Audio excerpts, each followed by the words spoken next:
रहे थे ब्राह्मण कि हम हिंदू राष्ट्र हो जाएगा तो सारे राजपुरोहित बन जाएंगे, जैसे दलित लोग सोच रहा है कि हम सारे राजा नौकरियां गई थे, आपका भी नौकरी गया। अब मोदी जी तो आए न्यू पेंशन स्कीम को और इतना कॉम्प्लिकेट। वाजपेयी जब प्रधानमंत्री बने तो सबसे पहला काम किया कि पेंशन छीन ली। तो हमारे तो भाई 30 ही लोग का पेंशन छीना, 70 नौकरियां जो बची थी उसमें से ज्यादा ब्राह्मण ही थे। हुक्मरानों को आरएसएस बीजेपी हुक्का राम बनाने वाला। सम्मानित मंच और दोस्तों, आप सभी का बहुत बहुत शुक्रिया।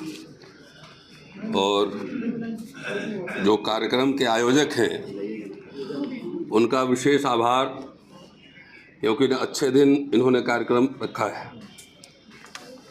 आज रविदास जयंती है, तो रविदास जयंती की सबसे पहले आपको बधाई। और चूंकि विभिन्न संगठन दल के लोग हैं, वामपंथी साथी भी हैं, कई सामाजिक संगठन के लोग हैं, तो थोड़ा सा मैं देसी साम्यवादी परंपरा पे बोलूँगा। और उसके बाद जो सब्जेक्ट है गणतंत्र के 75 साल, बिहार में बदलाव की चुनौती। इस साल चुनाव भी है, तो जो देश में चैलेंजेस हैं, कॉरपोरेट कम्युनलिज्म और फ्यूडलिज्म, 3 चैलेंजेस हैं जो देश में हैं, यहाँ भी है। और देश में राजनीति की जो धारा है स्पष्ट रूप से 2 खेमों में बढ़ चुकी है। अभी तीसरे खेमा का कोई आसार अभी नज़र नहीं आ रहा है।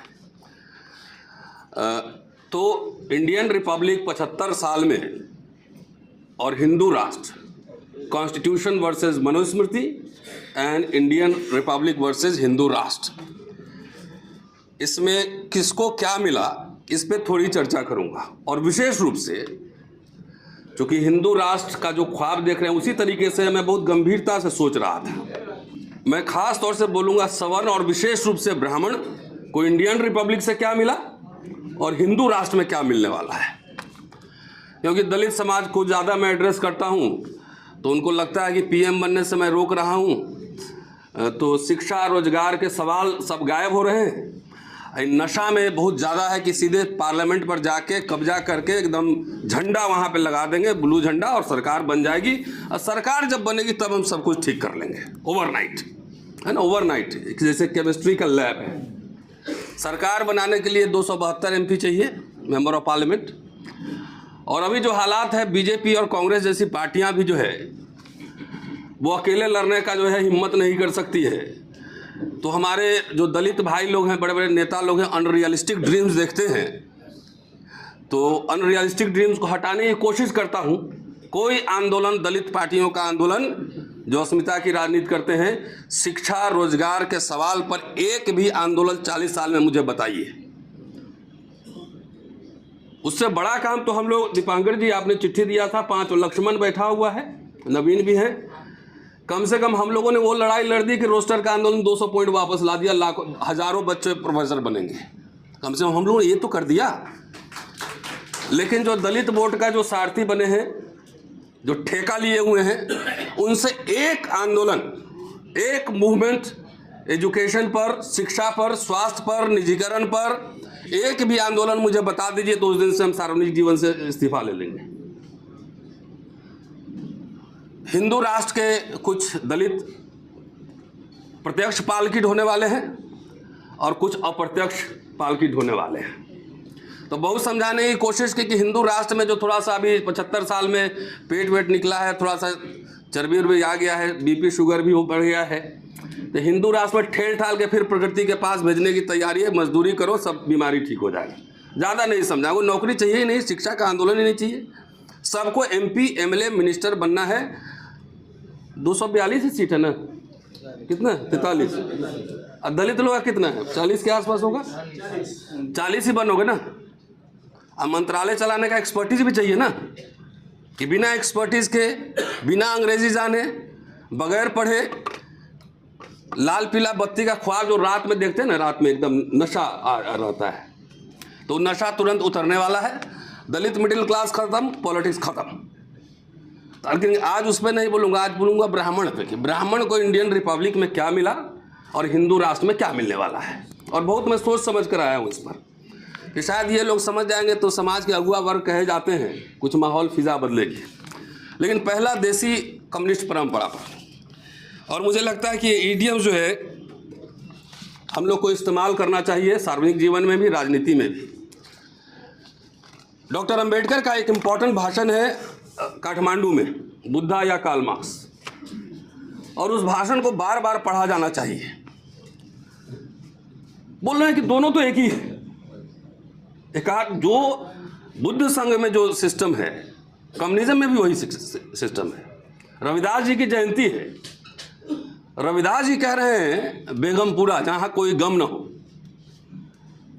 ऐसा चाहूं राज में मिले सबको अन्न, ये बात कह रहे हैं, इक्वलिटी, समानता की बात। वो सोशलिज्म कम्युनिज्म ही है।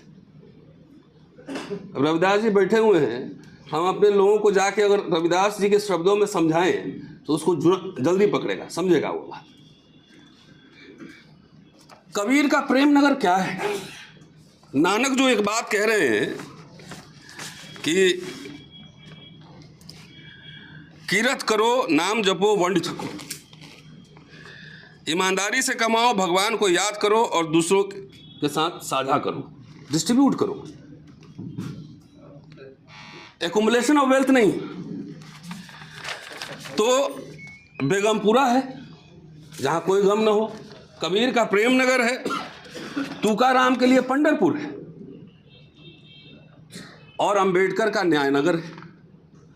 ये सारी परंपराएं मैं ये इंडिपेंडेंट लेबर पार्टी का मैनिफेस्टो में लेकर आया हूँ, और मुझे लगता है वो मैनिफेस्टो और शेड्यूल कास्ट फेडरेशन का मैनिफेस्टो बार बार जरूर पढ़े जाने की ज़रूरत है। इंडिपेंडेंट लेबर पार्टी अंबेडकर 1936 में बनाए थे,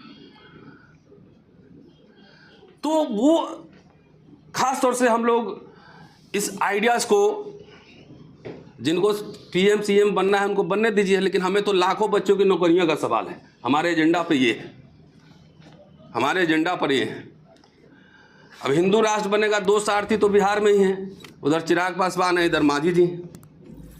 मांझी जी को एक दिन जंतर मंतर में प्रोग्राम में हमें मिले, तो मैंने कहा वो लग रहा है उनका कोई आरक्षण खा गया, कोई केक का बर्गर है आरक्षण। गया इंटरव्यू बोर्ड में जो बैठा रहता है, कहता आइए लक्ष्मण यादव जी, यादव जाटव कथा नैरेटिव जो फैलाता है। तो मैंने उनसे कहा कि ऐसा है, आप अपने कम्युनिटी का इंग्लिश स्पीकिंग पोस्ट ग्रेजुएट एक बच्चा मुझे दीजिए, और ऑक्सफोर्ड कैम्ब्रिज में पढ़ाने की जिम्मेदारी हमारी।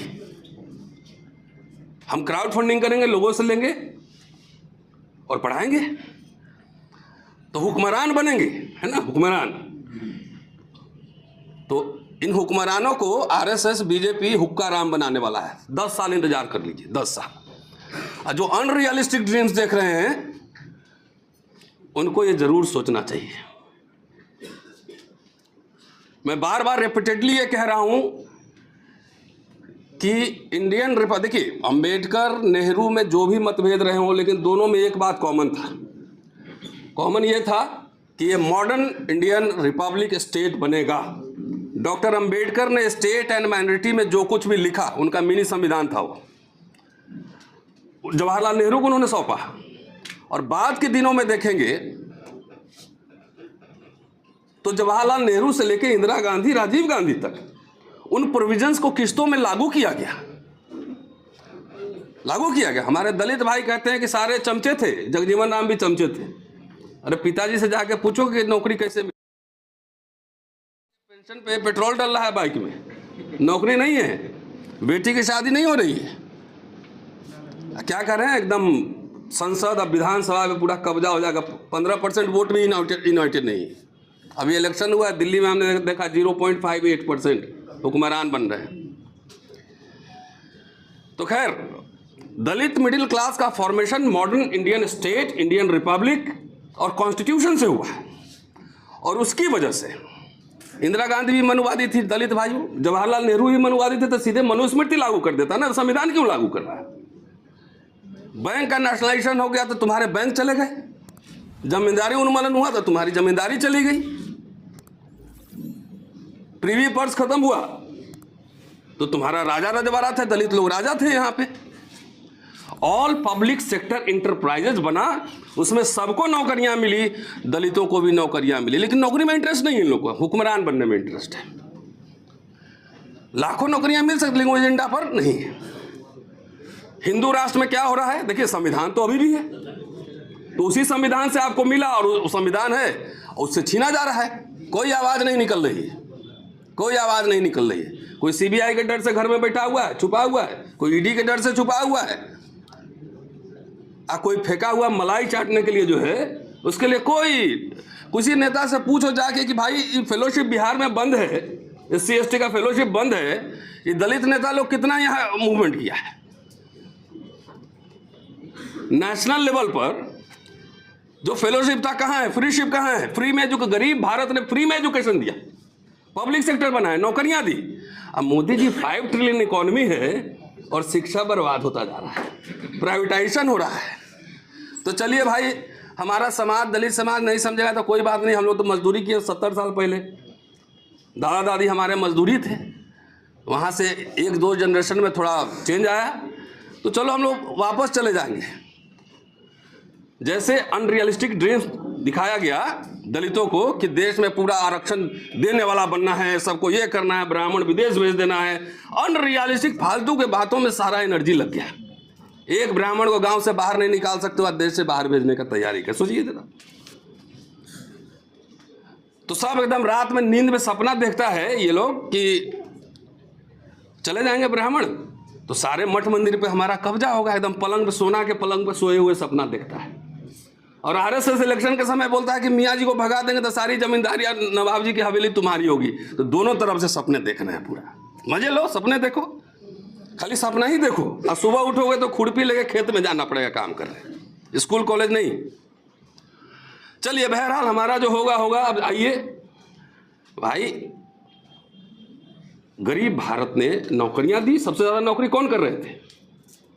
पंडित जवाहरलाल नेहरू, इंदिरा गांधी, राजीव गांधी तक पूरा पब्लिक सेक्टर यूनिट बना। तो SC ST तो इतना था, 22% रहा होगा, थोड़ा सा माइनॉरिटी OBC मिला लीजिए तो 30%। तो बाकी नौकरियां, बाकी स्कूल कॉलेज यूनिवर्सिटी में फ्री में कौन पढ़ रहा था? 5 रुपया 2 रुपया देकर इसी देश के सवर्ण लोग पढ़ रहे थे, इसी देश के। तो पंडित जवाहरलाल नेहरू ने शिक्षा दी, इंदिरा गांधी ने शिक्षा दी, IIT, medical college, public institution खुले, और उससे पढ़ के, मैं ये नहीं कर रहा हूँ कोई, लेकिन बहुत बड़ा एक डिपार्चर था ये, है ना, एक कॉलोनियल स्टेट से बहुत बड़ा डिपार्चर था कि एक मॉडर्न नेशन बनाने की ओर जा रहे थे। जगजीवन राम 1957 में जो है रेलवे में प्रमोशन, रिजर्वेशन इन प्रमोशन लागू कर दिया, 1957। ये सब पता है कितनी कितनी नौकरियां एग्रीकल्चर डिपार्टमेंट में, पोस्टल डिपार्टमेंट में, रेलवे डिपार्टमेंट में, पानी पाड़े अपॉइंट हुआ, लाखों लाख लोग नौकरी में लगे। लेकिन वो सब याद नहीं, सीधे वाले हमको नौकरी कहाँ करना है, राजा बनना है तो बनो भैया राजा, उत्तराधिकार भी घोषित कर लो। ये कह रहा हूँ कि पंडित जवाहरलाल नेहरू ने, तमाम इंदिरा गांधी ने नौकरी दी, पेंशन दिया, शिक्षा दी। पंडित अटल बिहारी वाजपेयी जब प्रधानमंत्री बने तो सबसे पहला काम किया कि पेंशन छीन लिया। तो हमारे तो भाई 30 ही लोग का पेंशन छीना, 70 नौकरियां जो बची थी उसमें से ज़्यादा ब्राह्मण ही थे। हर जाके मिनिस्ट्री में देखिए, हर जगह बोर्ड लगा हुआ था, शर्मा जी, चतुर्वेदी जी, मिश्रा जी, तमाम। तो पेंशन खाली मेरा थोड़ी छीना, आपका भी छीना। नौकरी प्राइवेटाइज कर दिया, डिसइन्वेस्टमेंट मंत्रालय। आप खुश हो रहे हैं? आइए, हिंदू राष्ट्र में आपका भी स्वागत है, आइए, स्वागत है। डिसइन्वेस्टमेंट हुआ, सरकारी कंपनियां जब बिकना शुरू हुई तो खाली हमारा नौकरी तो नहीं गया। सारे, अगर लोग सोच रहे थे ब्राह्मण कि हम हिंदू राष्ट्र हो जाएगा तो सारे राजपुरोहित बन जाएंगे, जैसे दलित लोग सोच रहा है कि हम सारे राजा बन जाएंगे, तो राजपुरोहित तो सारे बनोगे नहीं। प्राइवेटाइजेशन जब नौकरियां गई तो आपका भी नौकरी गया। अब मोदी जी तो आए, न्यू पेंशन स्कीम को और इतना कॉम्प्लिकेटेड कर दिए, तो इसका मजा तो आपको भी मिलने वाला है। Don't worry, don't worry. मैं जो पता है सिक्योरिटी गार्ड हमारे कॉलेज पे जो काम करता है 15,000 रुपये महीने में, वो कौन लोग हैं मैं जानता हूं। नहीं, PF प्रोविडेंट फंड पहले था, मिडिल क्लास को ही आज बोल रहे हैं, क्योंकि सब लोग को एक चाहत होती, गरीब आदमी चाहता है कि मेरा बच्चा जो है नौकरी करे। प्रोविडेंट फंड पहले कटा सकते थे बेसिक, अभी उन्होंने अपर लिमिट 5 लाख कर दी है। अमीर भारत, 5 ट्रिलियन इकोनॉमी। और क्या हो रहा है, PF पे इनकम टैक्स लग रहा है, इंटरेस्ट पे। आइए, हिंदू राष्ट्र में आपका भी स्वागत है। नहीं, सोचिए गंभीरता से कि अब हिंदू राष्ट्र बन जाएगा तो जो लोग ख्वाब देख रहे हैं एकदम राष्ट्र पुरोहित एकदम कौटिल्य बन के बैठेंगे और सब लोग आएंगे पाएँ लागू बाबा पाएँ लागू ऐसे करेंगे, तो सबका नहीं होने वाला है।